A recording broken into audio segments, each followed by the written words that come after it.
ओम साई राम। सभी को सादर प्रणाम। सभी के मंगल की कामना करते हुए आज मैं पढ़ने जा रही हूँ अध्याय 50 श्री साई सच्चरित्र। मूल सच्चरित्र के अध्याय 39 और 40 को हमने एक साथ सम्मिलित कर लिखा है, क्योंकि इन दोनों अध्यायों का विषय प्रायः एक सा ही है। अब मूल सच्चरित्र का अध्याय 51 यहाँ 50वें अध्याय के रूप में लिखा जा रहा है। इस अध्याय में काका साहेब दीक्षित, टेम्बे स्वामी और बालाराम धुरंधर की कथाएं हैं। प्रस्तावना। उन श्री साईं महाराज की जय हो जो भक्तों के जीवन आधार एवं सद्गुरु हैं। वे गीता धर्म का उपदेश देकर हमें शक्ति प्रदान कर रहे हैं। हे साईं, कृपा दृष्टि से देखकर हमें आशीष दो। जैसे मलयगिरी में पाए जाने वाला चंदन वृक्ष समस्त तापों का हरण कर लेता है, अथवा जिस प्रकार बादल जल वृष्टि कर लोगों को शीतलता और आनंद पहुंचाते हैं, या जैसे वसंत में खिले फूल ईश्वर पूजन के काम आते हैं, इसी प्रकार श्री साईं बाबा की कथाएं पाठकों तथा श्रोताओं को धैर्य एवं सांत्वना देती है। जो कथा कहते या श्रवण करते हैं वे दोनों ही धन्य हैं, क्योंकि उनके कहने से मुख तथा श्रवण से कान पवित्र हो जाते हैं। यह तो सर्वमान्य है कि चाहे हम सैकड़ों प्रकार की साधनाएं क्यों न करें, जब तक सद्गुरु की कृपा नहीं होती तब तक हमें अपने आध्यात्मिक ध्येय की प्राप्ति नहीं हो सकती। इसी विषय में यह निम्नलिखित कथा सुनिए। काका साहेब दीक्षित 1864 से लेकर 1926। श्री हरि सीताराम उपनाम काका साहेब दीक्षित सन 1864 में वडनगर के नागर ब्राह्मण कुल में खंडवा में पैदा हुए थे। उनकी प्राथमिक शिक्षा खंडवा और हिंगण घाट में हुई। माध्यमिक शिक्षा नागपुर में उच्च श्रेणी में प्राप्त करने के बाद उन्होंने पहले विल्सन तथा बाद में एल्फिंस्टन कॉलेज में अध्ययन किया। सन 1883 में उन्होंने विधि स्नातक LLB और कानूनी सलाहकार सॉलिसिटर की परीक्षाएं उत्तीर्ण की और फिर वे सरकारी solicitor firm messrs little and company में कार्य करने लगे। इसके पश्चात उन्होंने अपनी एक सॉलिसिटर फर्म शुरू कर दी। सन 1909 के पहले तो बाबा की कीर्ति उनके कानों तक नहीं पहुंची थी, परंतु इसके पश्चात वे शीघ्र ही बाबा के परम भक्त बन गए। जब वे लोनावाला में निवास कर रहे थे तो उनकी अचानक भेंट अपने पुराने मित्र नाना साहेब चांदोरकर से हुई। दोनों ही इधर उधर की चर्चाओं में समय बिताते थे। काका साहेब ने उन्हें बताया कि जब वे लंदन में थे तो रेलगाड़ी पर चढ़ते समय कैसे उनका पैर फिसला तथा कैसे उसमें चोट आई। इसका पूर्ण विवरण सुनाया। नाना साहेब ने उनसे कहा कि यदि तुम इस लंगड़ेपन तथा कष्ट से मुक्त होना चाहते हो तो मेरे सद्गुरु श्री साईं बाबा की शरण में जाओ। उन्होंने बाबा का पूरा पता बताकर उनके कथन को दोहराया कि मैं अपने भक्त को 7 समुद्रों के पार से भी उसी प्रकार खींच लूँगा जिस प्रकार की एक चिड़िया को जिसका पैर रस्सी से बंधा हो खींचकर अपने पास लाया जाता है।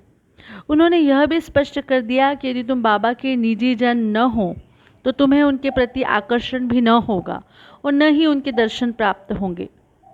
काका साहेब को ये बातें सुनकर बड़ी प्रसन्नता हुई और उन्होंने कहा कि वे शिरडी जाकर बाबा से प्रार्थना करेंगे कि शारीरिक लंगड़ेपन के बदले उनके चंचल मन को अपंग बनाकर परमानंद की प्राप्ति करा दे। कुछ दिनों के पश्चात ही बम्बई विधानसभा के चुनाव में मत प्राप्त करने के संबंध में काका साहेब दीक्षित अहमदनगर गए और सरदार काका साहेब मिरीकर के यहाँ ठहरे। श्री बाला साहेब मिरीकर, जो कि कोप्पर गांव के मामलतदार तथा काका साहेब मिरीकर के सुपुत्र थे, वे भी इसी समय अश्व प्रदर्शनी देखने के हेतु अहमदनगर पधारे थे। चुनाव का कार्य समाप्त होने के पश्चात काका साहेब दीक्षित शिरडी जाना चाहते थे। यहाँ पिता और पुत्र दोनों ही घर में विचार कर रहे थे कि काका साहेब के साथ भेजने के लिए कौन सा व्यक्ति उपयुक्त होगा, और दूसरी ओर बाबा अलग ही ढंग से उन्हें अपने पास बुलाने का प्रबंध कर रहे थे। श्यामा के पास एक तार आया कि उनकी सास की हालत अधिक शोचनीय है और उन्हें देखने में शीघ्र ही अहमदनगर को आए। बाबा से अनुमति प्राप्त कर श्यामा ने वहां जाकर अपनी सास को देखा, जिनकी स्थिति में अब पर्याप्त सुधार हो चुका था। प्रदर्शनी को जाते समय नाना साहेब पानसे तथा अप्पा साहेब गर्दे की दृष्टि अचानक श्यामा पर पड़ी। उन्होंने श्यामा से मिरीकर के घर जाकर काका साहेब दीक्षित से भेंट करने तथा उन्हें अपने साथ शिरडी ले जाने को कहा। उन्होंने श्यामा के आगमन की सूचना काका साहेब दीक्षित और मिरीकर को भी दे दी। संध्या समय श्यामा मिरीकर के घर आए। मिरीकर ने श्यामा का काका साहेब दीक्षित से परिचय करा दिया और फिर ऐसा निश्चित हुआ कि काका साहेब दीक्षित उनके साथ रात 10 बजे वाली गाड़ी से कोपर गांव को रवाना हो जाएं। इस निश्चय के बाद ही एक विचित्र घटना घटी। बाला साहेब मिरीकर ने बाबा के एक बड़े चित्र पर से पर्दा हटाकर काका साहेब दीक्षित को उनके दर्शन कराए, तो उन्हें यह देखकर आश्चर्य हुआ कि जिनके दर्शनार्थ में शिरडी जाने वाला हूँ, वे ही इस चित्र के रूप में मेरे स्वागत हेतु यहाँ विराजमान हैं। तब अत्यंत द्रवित होकर वे बाबा की वंदना करने लगे। यह चित्र मेघा का था और कांच लगाने के लिए मिरीकर के पास आया था। दूसरा कांच लगवाकर उसे काका साहेब दीक्षित तथा श्यामा के हाथ वापस शिरडी भेजने का प्रबंध किया गया। 10 बजे से पहले ही स्टेशन पर पहुंचकर उन्होंने द्वितीय श्रेणी का टिकट ले लिया। जब गाड़ी स्टेशन पर आई तो द्वितीय श्रेणी का डिब्बा खचाखच भरा हुआ था। उसमें बैठने को तिल मात्र भी स्थान न था। भाग्यवश गार्ड साहब काका साहेब दीक्षित की पहचान के निकल आए और उन्होंने इन दोनों को प्रथम श्रेणी के डिब्बे में बैठा दिया। इस प्रकार सुविधापूर्वक यात्रा करते हुए वे कोपरगांव स्टेशन पर उतरे। स्टेशन पर ही शिरडी को जाने वाले नाना साहेब चांदोरकर को देखकर उनके हर्ष का पारावार न रहा। शिरडी पहुंचकर उन्होंने मस्जिद में जाकर बाबा के दर्शन किए। तब बाबा कहने लगे कि मैं बड़ी देर से तुम्हारी ही प्रतीक्षा कर रहा था। श्यामा को मैंने ही तुम्हें लाने के लिए भेज दिया था। इसके पश्चात काका साहेब ने अनेक वर्ष बाबा की सानिध्य में व्यतीत किए। उन्होंने शिरडी में एक वाड़ा, दीक्षित वाड़ा बनवाया, जो उनका प्रायः स्थायी घर हो गया। उन्हें बाबा से जो अनुभव प्राप्त हुए वे सब स्थानाभाव के कारण यहाँ नहीं दिए जा रहे हैं। पाठकों से प्रार्थना है कि वे श्री साई लीला पत्रिका के विशेषांक काका साहेब दीक्षित भाग 12 के अंक 6 से 9 तक देखें। उनके केवल 1-2 अनुभव लिखकर हम यह कथा समाप्त करेंगे।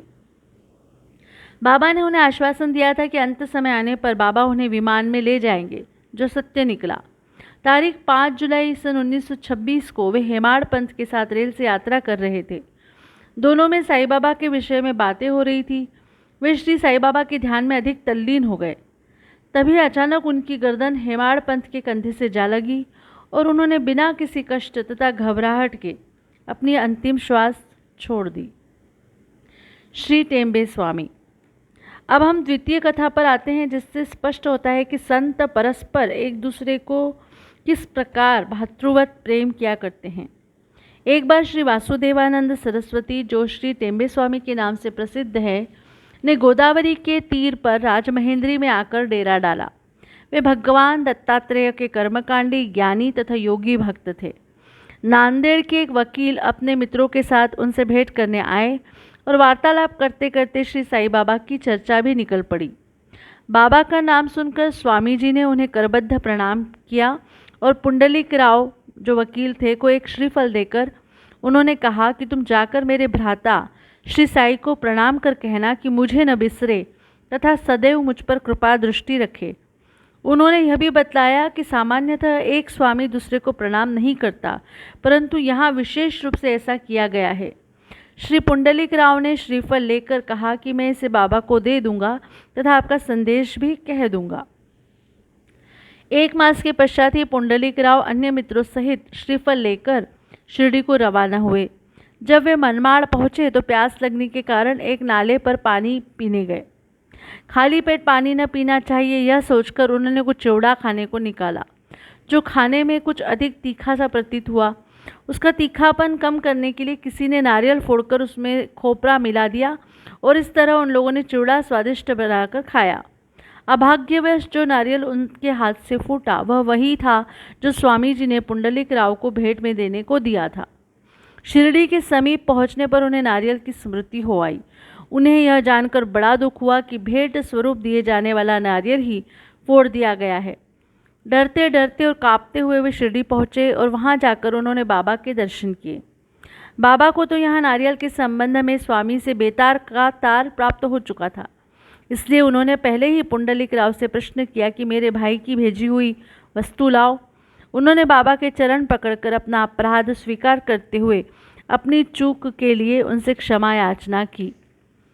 वे उसके बदले में दूसरा नारियल देने को तैयार थे, परंतु बाबा ने यह कहते हुए उसे अस्वीकार कर दिया कि उस नारियल का मूल्य इस नारियल से कई गुना अधिक था और उसकी पूर्ति इस साधारण नारियल से नहीं हो सकती। फिर वे बोले कि अब तुम कुछ चिंता न करो, मेरी ही इच्छा से वह नारियल तुम्हें दिया गया तथा मार्ग में फोड़ा गया है। तुम स्वयं में कर्तापन की भावना क्यों लाते हो? कोई भी श्रेष्ठ या कनिष्ठ कर्म करते समय अपने को कर्ता न जानकर अभिमान तथा अहंकार से परे होकर ही कार्य करो, तभी तुम्हारी शीघ्रता से प्रगति होगी। कितना सुंदर था उनका यह आध्यात्मिक उपदेश। श्री बालाराम धुरंधर 1878 से 1915। सांताक्रूज बम्बई के श्री बालाराम धुरंधर प्रभु जाति के एक सज्जन थे। वे बम्बई के उच्च न्यायालय में एडवोकेट थे तथा किसी समय शासकीय विधि विद्यालय गवर्नमेंट लॉ स्कूल बम्बई के प्राचार्य भी थे। उनका संपूर्ण कुटुंब सात्विक तथा धार्मिक था। श्री बालाराम ने अपनी जाति की योग्य सेवा की और इस संबंध में एक पुस्तक भी प्रकाशित कराई। इसके पश्चात उनका ध्यान आध्यात्मिक और धार्मिक विषयों पर गया। उन्होंने ध्यानपूर्वक गीता, उसकी टीका ज्ञानेश्वरी तथा अन्य दार्शनिक ग्रंथों का अध्ययन किया।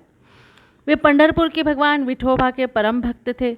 सन 1912 में उन्हें श्री साईं बाबा के दर्शनों का लाभ हुआ।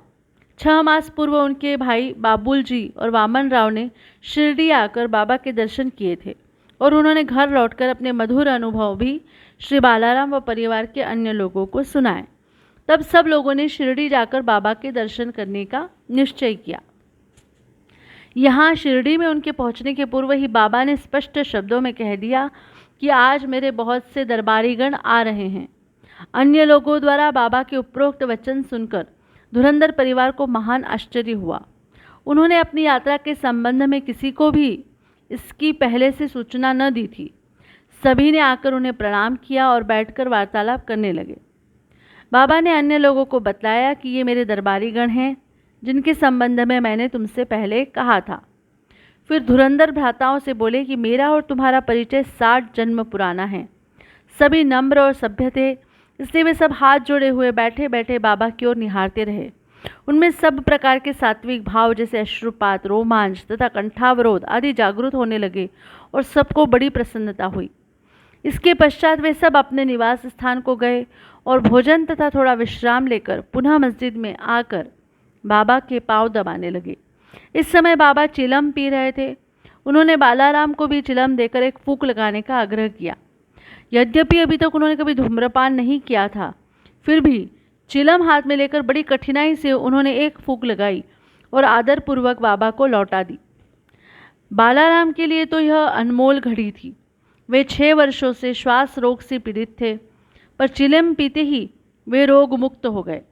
उन्हें फिर कभी यह कष्ट न हुआ। 6 वर्षों के पश्चात उन्हें एक दिन पुनः श्वास रोग का दौरा आया। यह वही महापुण्यशाली दिन था जबकि बाबा ने महासमाधि ली। वे गुरुवार के दिन शिरडी आए थे। भाग्यवश उसी रात्रि को उन्हें चावड़ी उत्सव देखने का अवसर मिल गया। आरती के समय बालाराम को चावड़ी में बाबा का मुखमंडल भगवान पांडुरंग सरीखा दिखाई पड़ा। दूसरे दिन काकड़ आरती के समय उन्हें बाबा के मुखमंडल की प्रभा पुनः अपने परम इष्ट भगवान पांडुरंग के सदृश ही दिखाई दी। श्री बालाराम धुरंधर ने मराठी में महाराष्ट्र के महान संत तुकाराम का जीवन चरित्र लिखा है, परंतु खेद है कि पुस्तक प्रकाशित होने तक वे जीवित न रह सके। उनके बंधुओं ने इस पुस्तक को सन 1928 में प्रकाशित कराया। इस पुस्तक के प्रारंभ में पृष्ठ 6 पर उनकी जीवनी से संबंधित एक परिच्छेद में उनकी शिरडी यात्रा का पूरा वर्णन है। श्री सद्गुरु साईनाथ अर्पणमस्तु। शुभम भवतु।